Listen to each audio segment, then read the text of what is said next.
Albina TV, membina iman, ilmu, dan akhlak.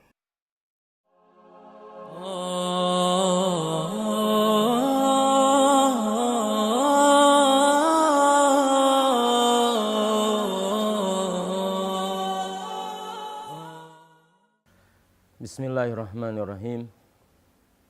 Alhamdulillahilladzi arsala rasulahu bil huda wa dinil haq liyudhhirahu 'ala dini kullihi walau karihal musyrikun. Asyhadu an la ilaha illallah wahdahu la syarikalah. Al-ahadus samad alladzi lam yalid wa lam yulad wa lam yakul lahu kufuwan ahad. Wa asyhadu anna Muhammadan 'abduhu wa rasuluhu.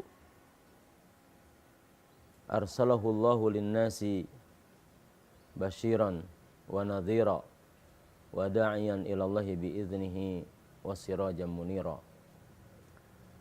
Ballagha risalah wa addal amanah wa nasahal ummah.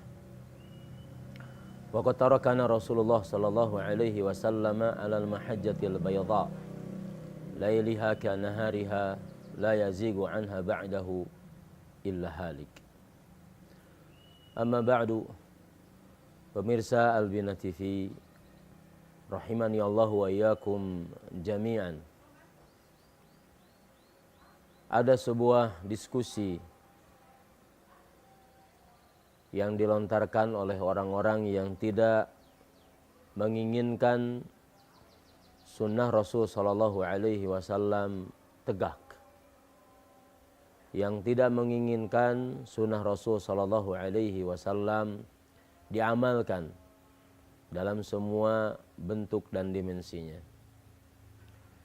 yang tidak menginginkan sunnah Rasul sallallahu alaihi wasallam untuk diterima sepenuhnya dalam semua perkara, dalam semua urusan. Kalau dari sejak awal, bahkan sebelum wafatnya Rasul sallallahu alaihi wasallam, Rasul telah menyampaikan tentang pesannya. Kata beliau alaihi salatu wassalam, "Qad taraktu fikum amrayni lan tadillu ma in tamassaktum bihima abada, kitab Allah wa sunnati." Salah satu riwayat dengan lafaz seperti ini, Rasul sallallahu alaihi wasallam mengatakan, sungguh aku telah meninggalkan untuk kalian dua perkara di mana kalian tidak akan pernah sesat selama-lamanya jika kalian berpegang teguh kepada keduanya, yaitu kitabullah, Al-Quranul Karim, dan sunnah aku.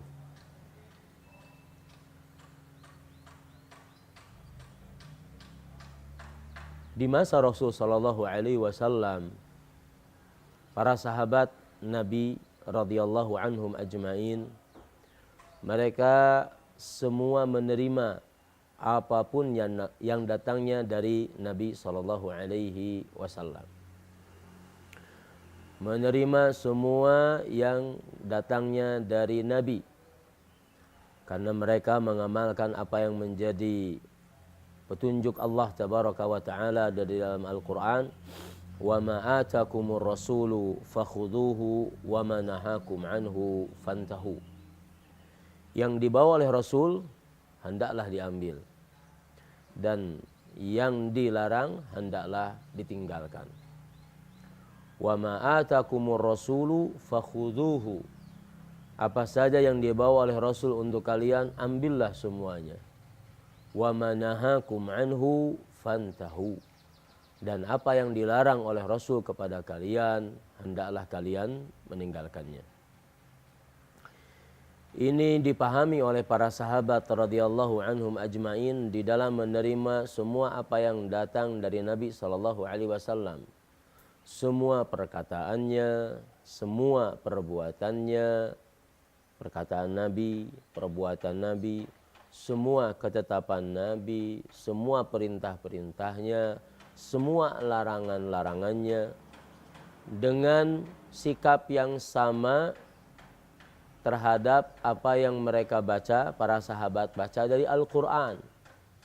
Para sahabat memahami hukum yang sama derajatnya.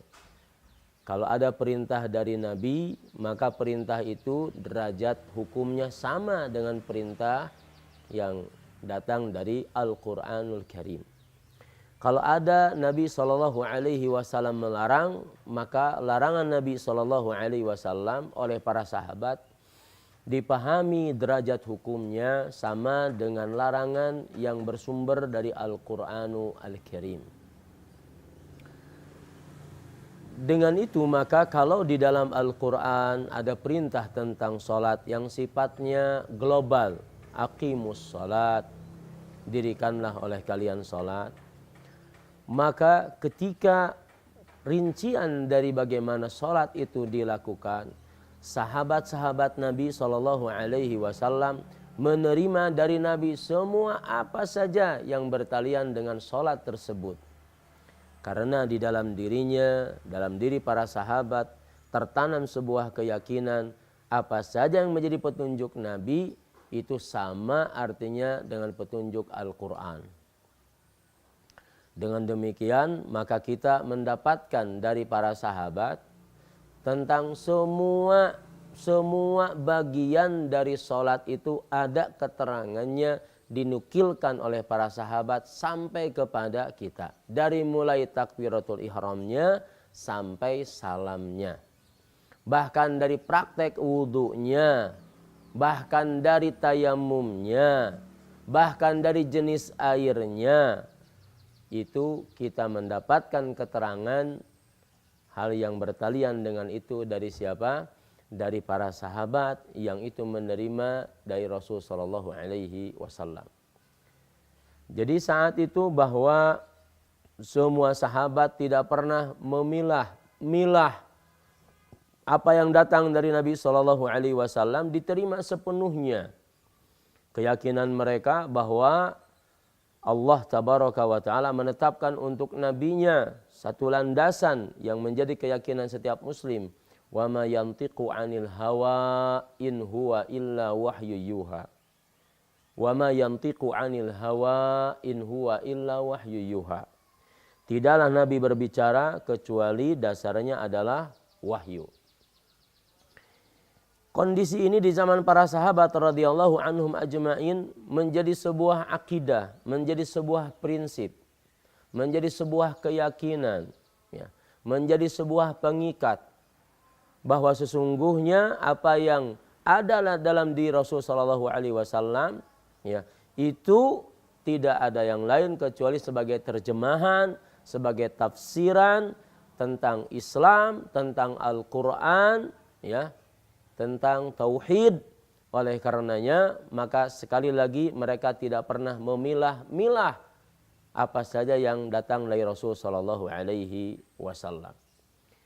Di zaman para sahabat, mereka kalau beramal tidak bertanya tentang posisi amal tersebut dari sisi hukumnya, tapi mereka selalu bertanya apakah itu Nabi melakukannya atau Nabi tidak melakukannya. Kalau Nabi melakukannya, maka para sahabat pun mereka tidak lagi berpikir hukumnya apa, keutamaannya apa, langsung mereka melakukan. Sama ketika Nabi SAW melarang sesuatu, langsung larangan itu ditinggalkan oleh para sahabat. Kondisi ini berlangsung demikian di abad pertama, ya, di abad kedua. Tapi kemudian muncul pemikiran yang datangnya dari orang-orang yang tidak faham. Dimulai dengan banyaknya, sebabnya diantaranya adalah banyaknya buku-buku filsafat yang diterjemahkan ke dalam bahasa Arab. Lalu dari bahasa-bahasa itu, bahasa-bahasa filsafat, referensi-referensi filsafat, menjadi bagian literatur yang problemnya bukan hanya sekedar sebuah literatur, tapi ikut mempengaruhi tentang cara berpikir di dalam menerima pemahaman terhadap Islam yang bersumber daripada Quran dan Sunnah dengan apa yang difahami oleh para sahabat radhiyallahu anhum dari Rasulnya sallallahu alaihi wasallam. Maka muncul berikutnya adalah orang yang menolak sunnah. Orang yang menolak sunnah. Dasarnya dimulai dari pemilahan terhadap sunnah itu sendiri. Sunnah itu dibagi, ada yang mutawatir dan ada yang ahad. Secara pembagian atau klasifikasi ilmu hadis, bahwa ada yang hadis bertalian dengan mutawatir, kelompok mutawatir atau kelompok ahad, itu sekedar definisi keilmuan yang tidak mempengaruhi sedikit pun tentang apa yang disebut dengan hujjahnya sunnah Rasul Shallallahu Alaihi Wasallam untuk dijadikan sumber hukum, ya tanpa dilihat apakah dia mutawatir ataupun ahad. Tapi ternyata pembagian mutawatir dan ahad ini khususnya ketika bicara masalah ahad, maka ada orang yang datang sesudah itu memberikan penafsiran yang lain. Muncul sebuah alur dan arus pemikiran bahwasanya permasalahan-permasalahan akidah tidak bisa dijelaskan, tidak bisa didasarkan ya kepada hadis yang ahad. Mereka mensyaratkan bahwa akidah itu sesuatu yang pasti. Ini logik, ya, berbicara secara akal. Kalau akidah ini yang pasti, maka dasarnya juga harus pasti yakinnya, yaitu mutawatir. Maka ada saat itu sebahagian yang menisbatkan dirinya sebagai kaum muslimin, tetapi mulai berfikir tidak sebagaimana berfikirnya para sahabat radhiyallahu anhum ajma'in. Menolak hadis ahad kalau bertalian dengan akidah. Ya. Menolak hadis ahad kalau hadis ahad itu berbicara tentang yaumul qiyamah dengan segala rinciannya. Menolak hadis ahad tentang bahwa di yaumul qiyamah ada banyak perkara. Ada yang disebut dengan mizan, timbangan, ada yang disebut dengan as-sirat, jembatan, ya. Ada yang disebut dengan al-hisab, ya, dan lain sebagainya. Ya, belum lagi kemudian mereka menohok hal-hal yang lain yang perkara ini bukan hanya ditetapkan oleh hadis Nabi SAW, tapi sudah menjadi mutawatir.